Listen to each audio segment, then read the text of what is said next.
Летний ливень зимой вспоминаю, капли теплые ртом я ловлю, в мыслях в лето опять улетаю.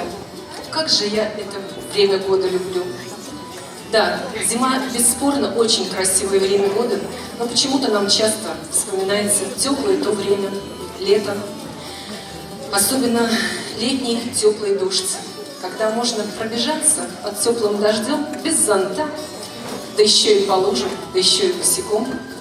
Давайте вместе с вами сейчас перенесемся в это прекрасное время года, пробежимся под дождем вместе с хореографическим коллективом «Вдохновение», танец дождя не боимся. Встречайте!